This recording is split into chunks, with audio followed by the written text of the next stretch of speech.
Thank you very much indeed, Colleen. En route to Auckland, Josephine, my wife, and I visited Christchurch to spend time with Josephine's brother and his wife. Whilst there, we went to Mass at the oratory of Our Lady of Perpetual Succour, where one of the parishioners, Jackie Stevenson, was very excited to hear that we were on our way to this Family and Life International Conference, Go Forward in Hope. Jackie is a strong supporter of FLI, and she told us that FLI keeps us informed about everything that's going on. It's a light in the darkness, she said.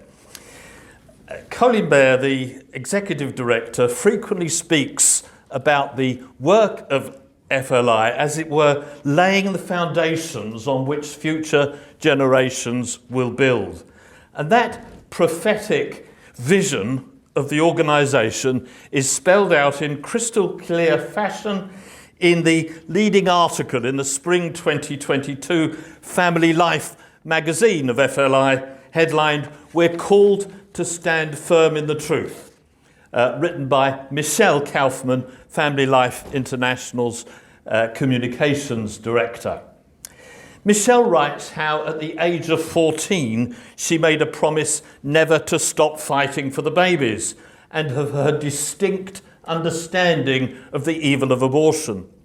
She speaks about the Green Lane Hospital where mothers go in to have their preborn children killed. Just up the road from here, I noticed. And how, quote, progressives are gaining control of the language, our children, and the very fabric of the society.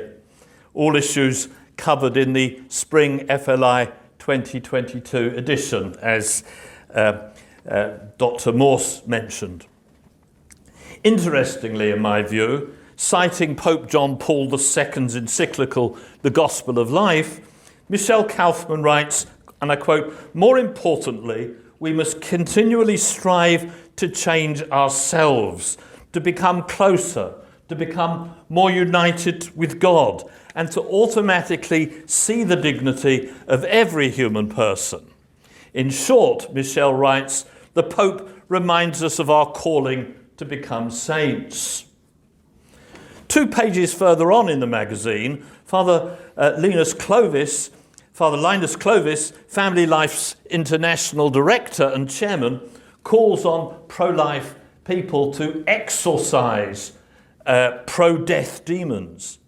He says that sometimes our work in the pro-life movement feels like an unsuccessful struggle that the apostles had with a demoniac, as recounted in St. Matthew's Gospel, when Jesus berated the apostles because of their lack of faith, and where Jesus also said that prayer and fasting were required to expel that particular kind of demon. Father Clovis writes, "The rampant immorality, the divide between love and life, the murderous slaughter of the unborn, the escalating threat to the life of the elderly and the infirm, all indicate a diabolic presence that menaces our age and our world."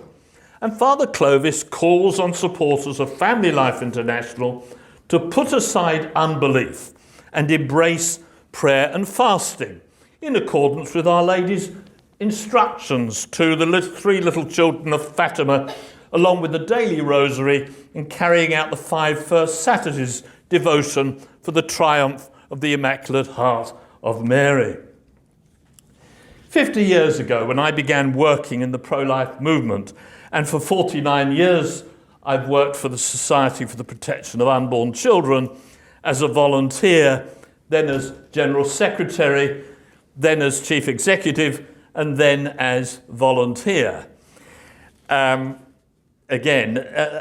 sharing with you today my experience of fighting for life, what we can and must learn from the pro-life battle's history, I must tell you, first of all, that I'm greatly inspired by FLI's prophetic vision, which is backed up by practical, charitable action for the most vulnerable mothers-to-be in New Zealand and I'm inspired too by FLI's sharp focus on the solution to the culture of death, which is action, personal sainthood, and prayer and fasting.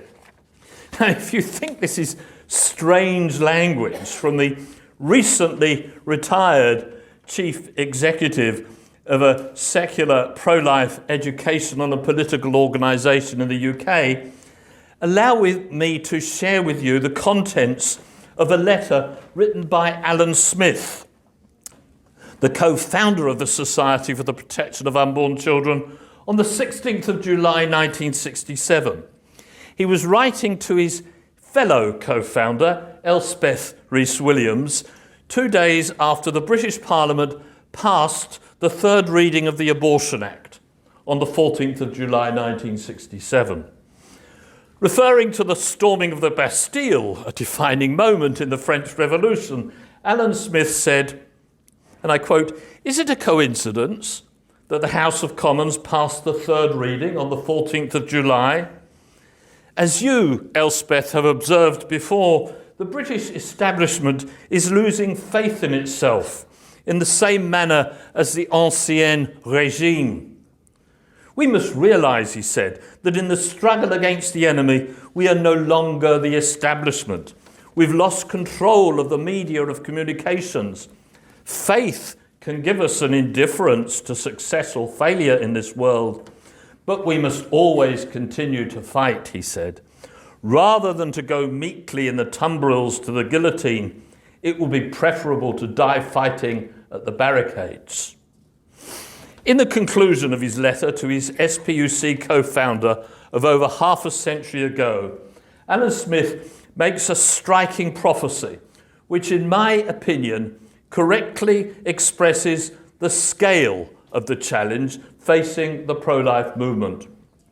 He writes, quoting T.S. Eliot's Choruses from the Rock, I quote, "The grim prospects ahead should not hypnotise us into inaction, and there shall be martyrs and saints, and if blood of martyrs is to flow on the steps, we must first build the steps, and if the temple is to be cast down, we must first build the temple." Alan Smith's vision of nearly 56 years ago is the same vision repeatedly spelled out by Colleen Bayer. We are laying the foundations on which future generations will build. By the way, 56 years on, Alan Smith remains an active member of the Executive Committee and Council of the Society for the Protection of Unborn Children. Moving ahead to more recent events, Sister Nathalie Bechart is a French Catholic religious sister and a member of the Xavier Missionaries of Christ Jesus. She was appointed as consultor to the Synod of Bishops of the Catholic Church in 2019 and named one of its under-secretaries in 2021. Last month, she addressed Day 3 of the Synod on Synodality, Continental Assembly of Oceania in Suva, Fiji. According to Vatican News, and I quote, "Synodality, caring for the ocean, and formation for mission were three pastoral challenges that were explored on this day of the Synod in Juva." Sister Natalie said how listening to the ocean and responding to its movement is essential for any skipper. People take risks when crossing it, and so they need to figure out how to keep their balance in order to survive. She said this image can help us understand synodality, which is a dynamic rather than a static vision of the Church in history. In October 2021, Pope Francis launched a worldwide consultation listening, the Vatican says, and I quote, "to all of the baptized on the theme of synodality." According to National Catholic Reporter, the entire 21 to 2023 process, quotes, "will focus on the theme of synodality, the kind of walking together that Francis has characterized as a central theme for how the Catholic Church should move forward in the third millennium. Describing the local diocesan consultations, the National Catholic Reporter refers to, quotes, parish listening sessions, online surveys, Zoom meetings, and other ways of getting feedback from the laity. And it quotes a sister, Katie Effay, the Director of Synodal Planning for the Diocese of Syracuse, New York, as saying, "This is Francis's dream for the Church. This church that engages the entire people of God, that is a listening church and a learning church. It's a wonderful image of church." Now, the theological questions raised by the Pope's dream are not my subject, nor is Sister Nathalie's imagery of listening to the ocean as a way of figuring out how the church can survive. My subject is the question of the relevance of such a synod at a time when more human beings are being murdered than at any other time in history. Indeed, more human beings are being killed by abortion in the past 30 years, around 2 billion, than the estimated total number of everyone killed in all the wars in recorded human history. Pope John Paul II said of abortion, quotes, that we are dealing with murder. And of euthanasia, the Pope said, quotes, depending on the circumstances, this practice involves the malice proper to suicide or murder. And he said that suicide is always as morally objectionable as murder. Worldwide, each year, approximately 1 baby is aborted for every 3 babies who are born alive. Supposing there were laws in place worldwide which allowed the authorities to kill people of colour, and supposing, as a result, 1 in 4 people of colour were lawfully being killed by the authorities every year, and supposing, for the sake of argument, the President of the United States of America and the Prime Minister of New Zealand and of the UK and of the overwhelming majority of political leaders worldwide fully supported such laws. Would it be appropriate in those circumstances for the Catholic Church to be launching a 2-year worldwide consultation for the faithful walking together for a synodal church? In part 2 of the official synod handbook, it reads, "We are signs of a church that listens and journeys. By listening, the church follows the example of God himself, who listens to the cry of his people." Now, the first reported occasion of God listening to the cry of his people was, I understand, according to the book of Genesis, when Cain killed his brother Abel. "What hast thou done?" God said to Cain. "The voice of thy brother's blood crieth to me from the earth." In our present age, for the first time in history, there is a worldwide program of state-sanctioned murder in virtually every country of the world, targeting in particular vulnerable groups in the population, not least through abortion, through IVF procedures, and through euthanasia. We are in the midst of the worst, most murderous tyranny in world history, firmly in place in virtually every country in the world.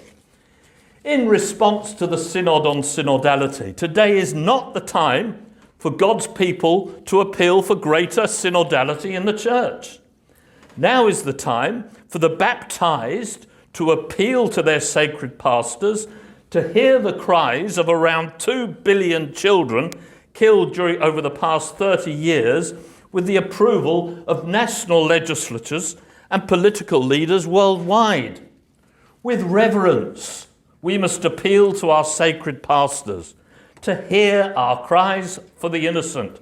For example, by the bishops refusing permission to blatantly pro-abortion politicians and to those openly living in mortal sin to receive the body, blood, soul and divinity of Jesus Christ in Holy Communion in breach of God's laws.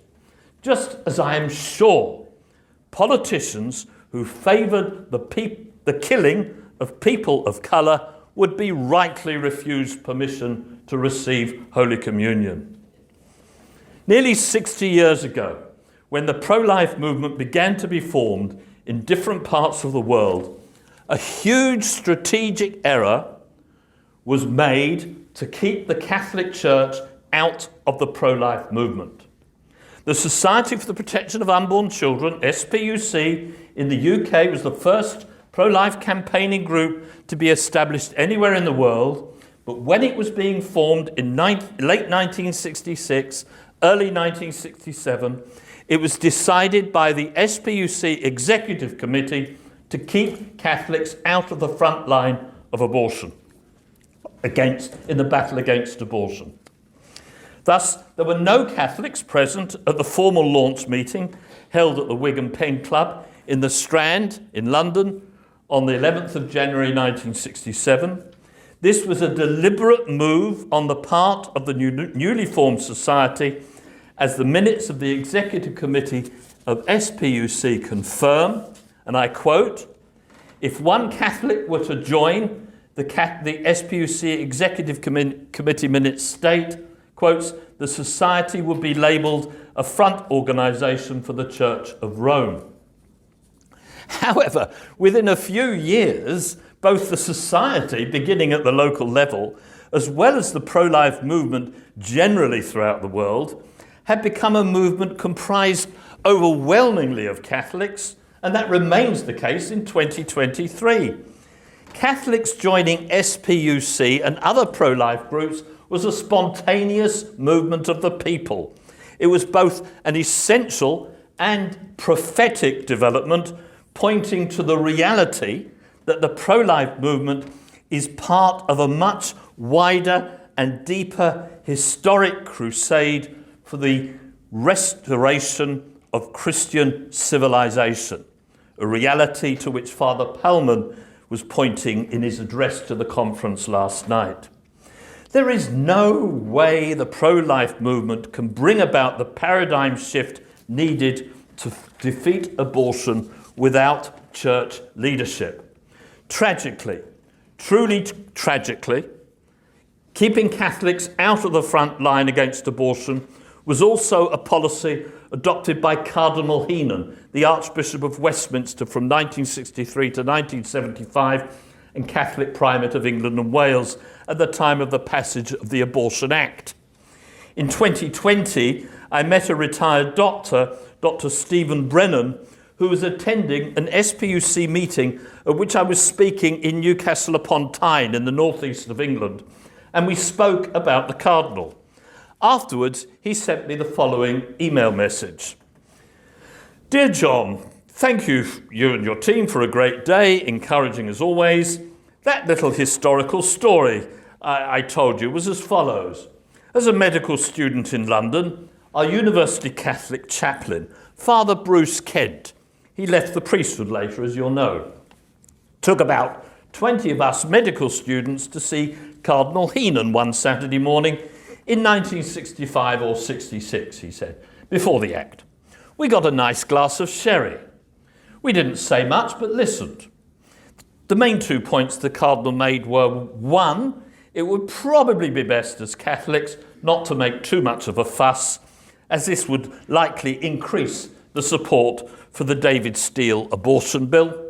And two, anyway, we shouldn't worry too much. The doctors won't let it happen.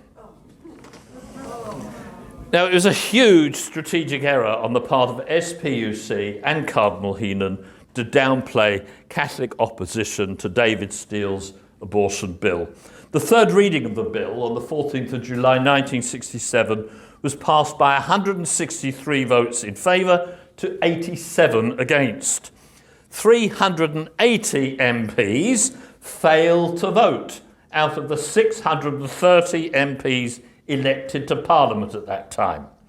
There is no doubt whatsoever that the bill would have been heavily defeated if there had been an effort on the part of the bishops throughout Britain to urge the millions of practicing Catholics at that time to write to or to meet or to telephone their MP. Fast forward to our present age. when tragically lack of formation of the laity in church teaching on the part of Catholic pastors, with notable, wonderful exceptions, thank God, not least His Excellency Archbishop Novatus Rugambwa, the Apostolic Nuncio to New Zealand, who spoke so brilliantly and eloquently on this issue of the primacy of the pro-life fight at the opening of this conference. But overwhelmingly, this lack of formation is having disastrous consequences for the welfare of souls both inside and outside the church.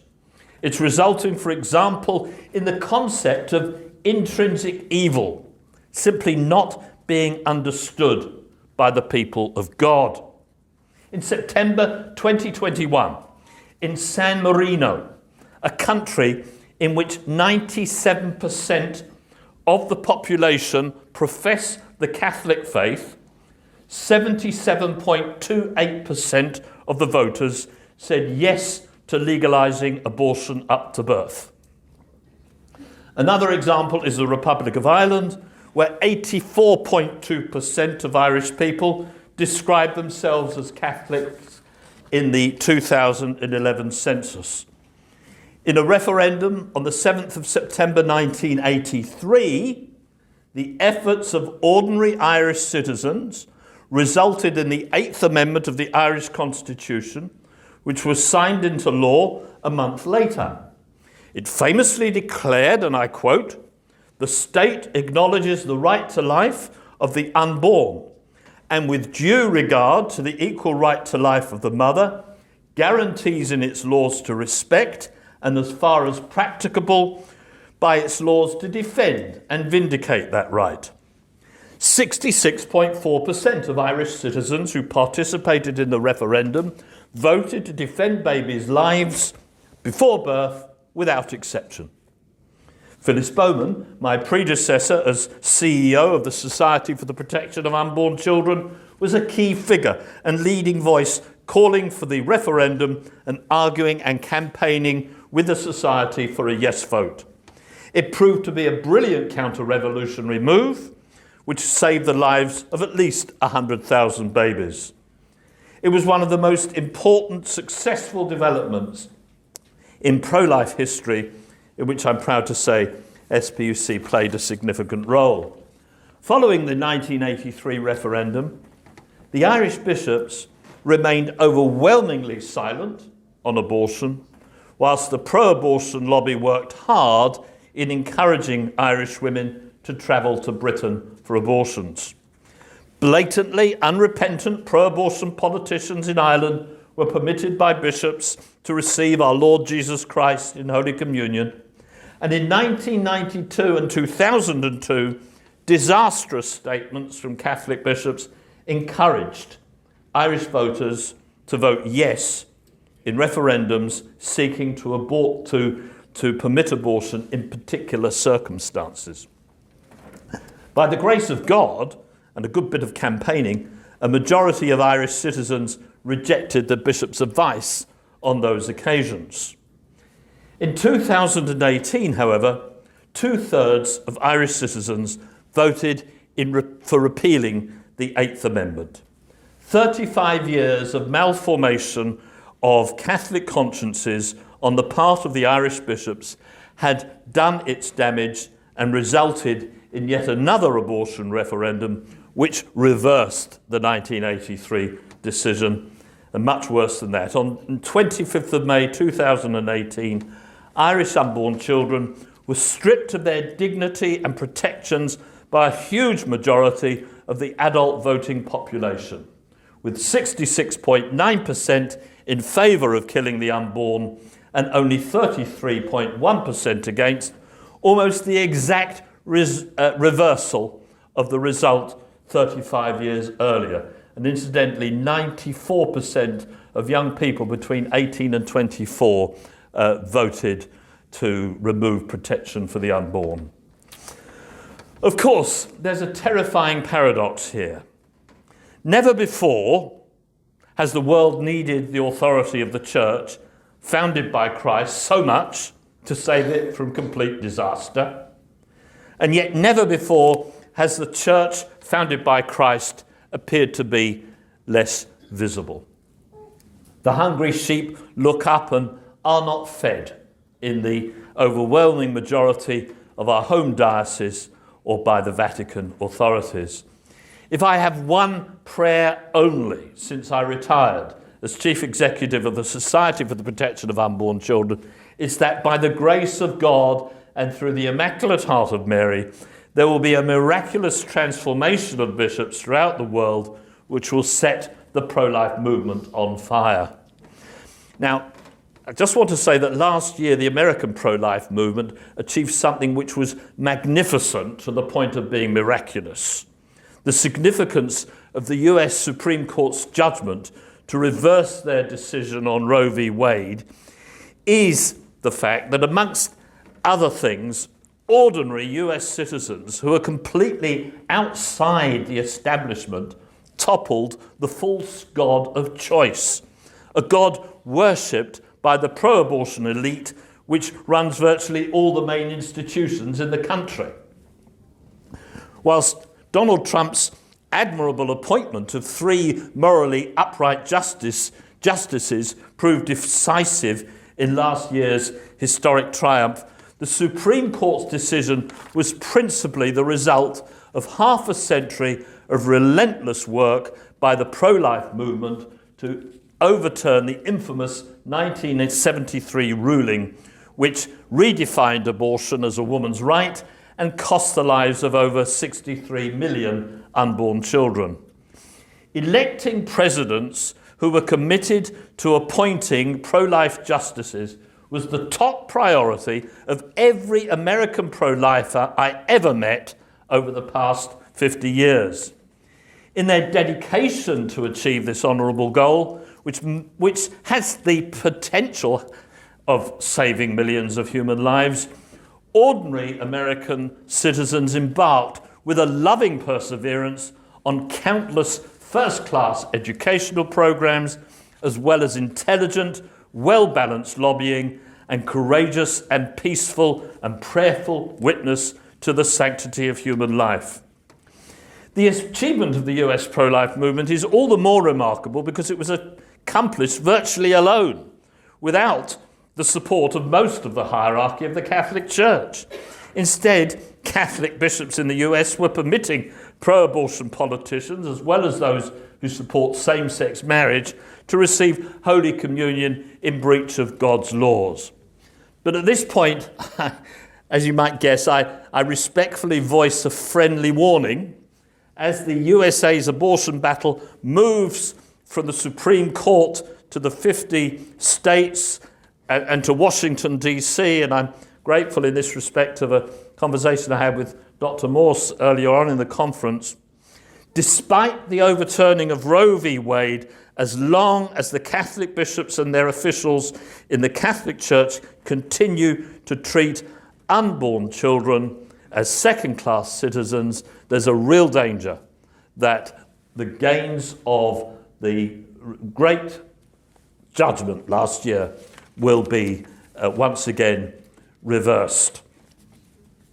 Britain is a Protestant country where the culture of death has taken centre stage, and where Rishi Sunak, a strongly pro-abortion Prime Minister, is in power, like his strongly pro-abortion predecessors, Boris Johnson, Theresa May, David Cameron, Gordon Brown, and Tony Blair, and I could go on.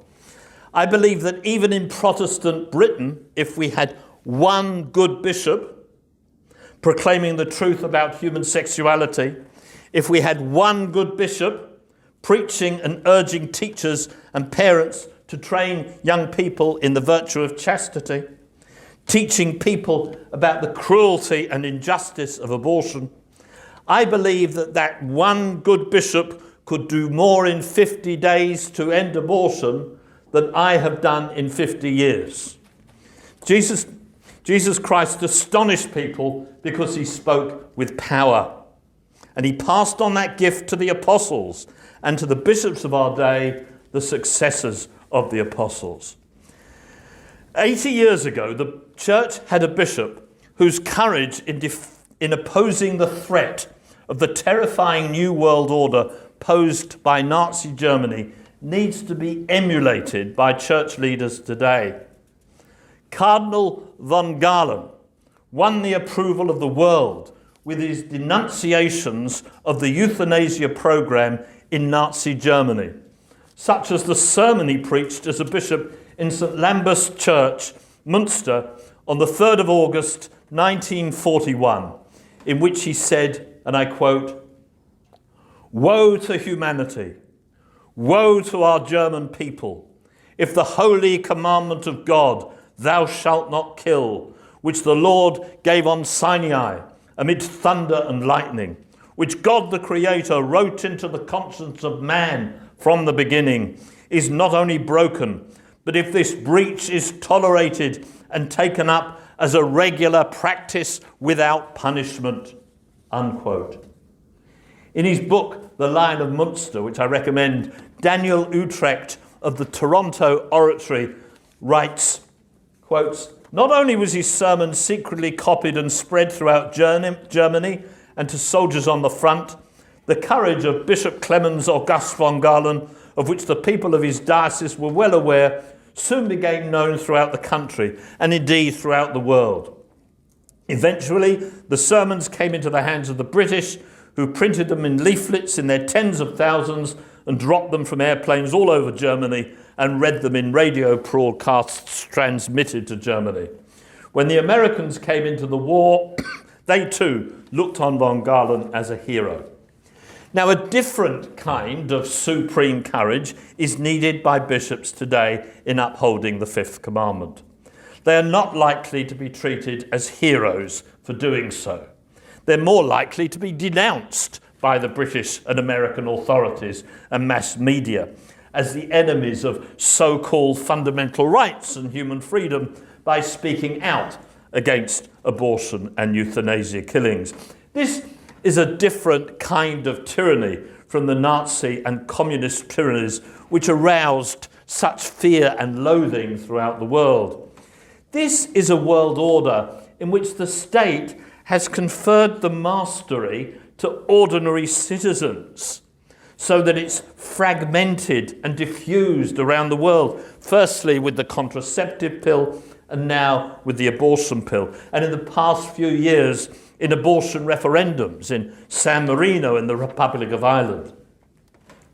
Pro-life groups have done, one might say, a heroic job for more than half a century, saving lives through our witness, through, from time to time, our successes in courts and in state legislatures, by our loving care for mothers-to-be, by our steadfast perseverance in the face of constant setbacks and the rising toll of killings. However, relatively speaking, pro-life groups are tiny compared to the wealth and political strength of the culture of death, which is supported by virtually every government on earth, which in their turn lavish billions of dollars on supporting intergovernmental organisations and NGOs which promote abortion and corrupting relationships and sex education. Now, to my good fellow Catholics and pro-life colleagues who argue that it's better we keep the church out of the pro-life battle, I respectfully put a variation of St. Peter's question to our blessed Lord: to whom shall we go? The church has the words of eternal life. And as Archbishop said on Wednesday evening, or Thursday evening, it's been saying this from the very beginning. It's church, the teaching of the church has been the teaching of the church from the beginning. Bishops have a unique apostolic moral power to preach the gospel of life. According to St. Matthew, Christ's last words to the apostles on earth before ascending into heaven were, "All power is given to me in heaven and on earth. Going therefore, teach ye all nations, teaching them to observe all things whatsoever I have commanded you." These words were addressed to the apostles, and they are meant above all for the successors of the apostles.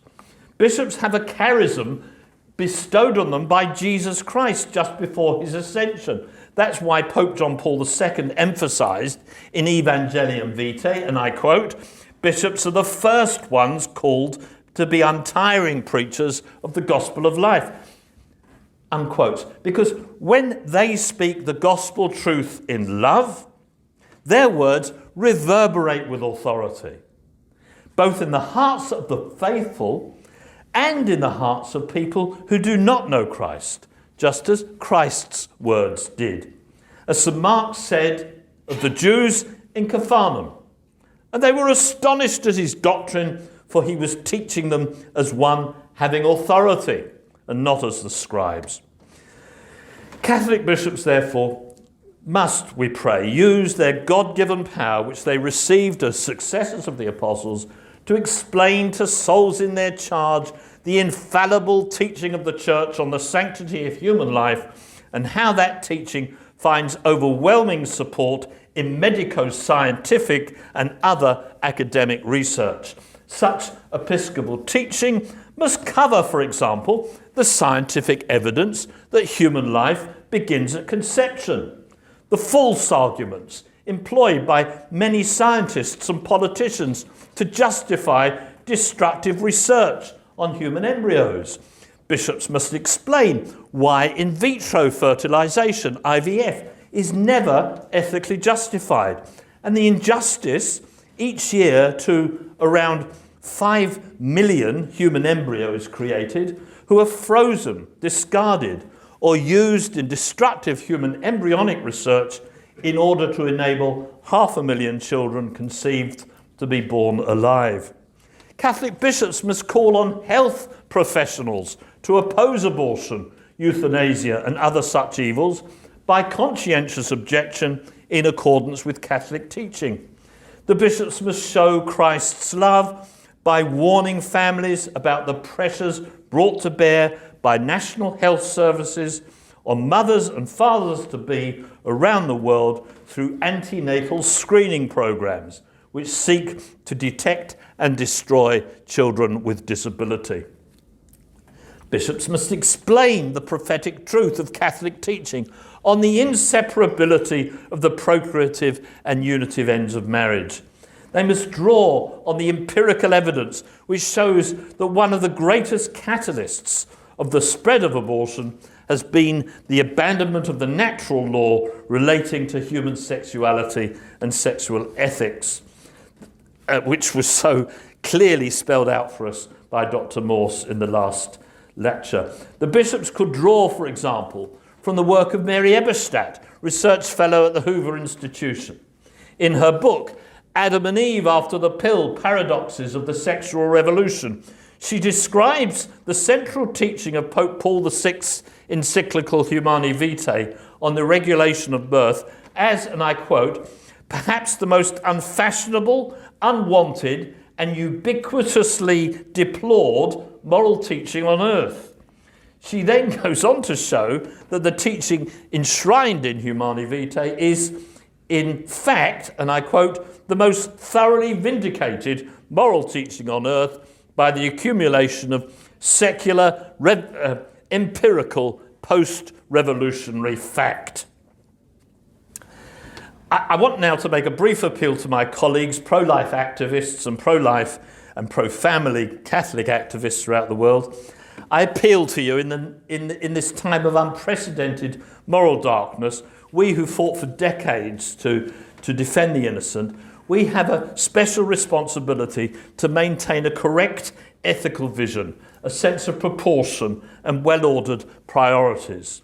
And in the midst of crises like the COVID-19 pandemic, we in the pro-life movement must ensure that we remain completely focused on the persecution of millions of children physically destroyed through abortion or spiritually destroyed through corrupting sex education programs, a persecution which is affecting virtually every family on earth. Abortion and school-based relationships and sex education programs, not least those provided in Catholic schools around the world with the approval of the Catholic authorities, are the greatest crimes, the greatest persecutions in human history. In terms of the number of human beings killed, abortion is the greatest crime. On the other hand, in terms of the gravity of the evil done, relationships and sex education is, in my view, the greatest crime, since it destroys the innocence of children. It grooms children to be further targeted and exploited by the reproductive health industry, and it sows the culture of death in the next generation. After all, our blessed Lord said, "And fear ye not them that kill the body, and not able to kill the soul, but rather fear him that can destroy both soul and body in hell."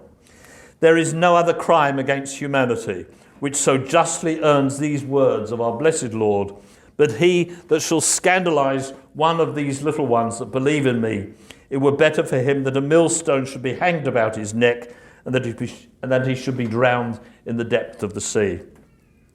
Furthermore, the secular authorities in different parts of the world appear to be exploiting the world's preoccupation with the COVID-19 pandemic and its consequences to rush through extreme abortion legislation and to advance their perverted gender ideology. We in the pro-life movement must remain focused on our mission, and we must show humility. We cannot win the pro-life battle on our own. Many of the moral principles by which people have lived throughout virtually the whole of human history are being systematically outlawed by the legislatures of powerful nations, and unjust laws are being all but imposed on less powerful nations and states worldwide. What's more, those same moral laws are being rejected in ordinary families worldwide, the people we live with. And the code of morality by which the overwhelming majority of people have lived throughout the history of Christendom is being transformed, including within our own Catholic communities and families, especially on matters relating to the sanctity of human life and sexual ethics. Think, for example, of the widespread acceptance amongst our Catholic families of cohabitation, or the acceptance of or refusal to criticise homosexual relationships, of the acceptance of birth control, including abortifacient birth control, of the acceptance of explicit sex education in schools, and overwhelmingly of the acceptance of in vitro fertilisation, and also euthanasia. Pro-life organisations and the wider community must be fortified by the unequivocal, unyielding voices of Catholic church officials and bishops throughout the world. And like Cardinal von Galen, today's bishops have the duty, albeit in very different circumstances to that courageous bishops, to have the supreme courage necessary to speak out against worldwide systematic killings, human suffering, and the corruption of morals, which immeasurably exceed, in terms of the number of people affected, the killings, human suffering, and moral corruption of Nazi Germany. This world order is truly universal and affects, in one way or another, every person alive today. May the words of Cardinal von Galen on the occasion of his return to Munster after being created a cardinal in Rome ring in the ears of the church today. Cardinal von Galen said, and I quote, "The dear God placed me in a position in which I had a duty to call black, black, and white, white, as it says," he said, "in the rite of consecrating a bishop. He gave me a position that made me the leader and responsible guide of hundreds of thousands who, like me, found it hard, who suffered it only with virtue and with the greatest pain, when God's truth and justice, the value of the human being and the rights of the human being was set aside, rejected, and thrown on the ground." Cardinal von Galen continued, thank you very much indeed, Father. "I knew that many suffered more, much more than I personally had to suffer from the attacks on truth and justice that we experienced. They could not speak. They could only suffer.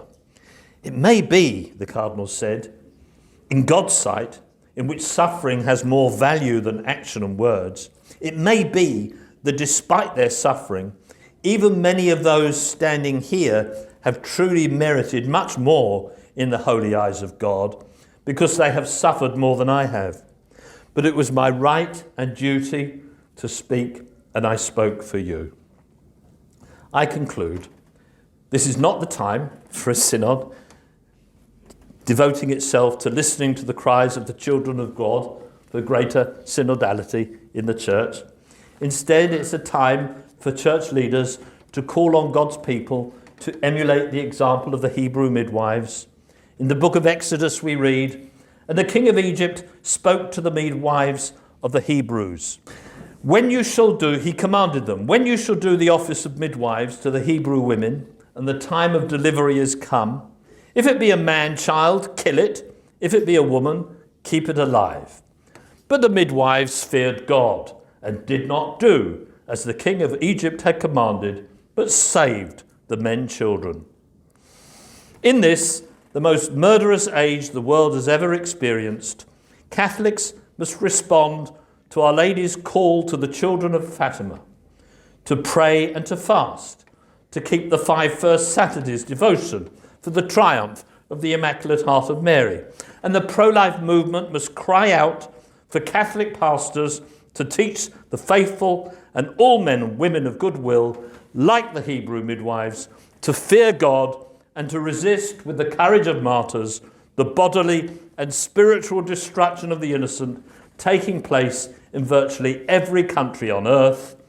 These are the greatest social and moral evils of our day, and in terms of numbers and moral gravity, the greatest social and moral evils in the history of the world. Thank you.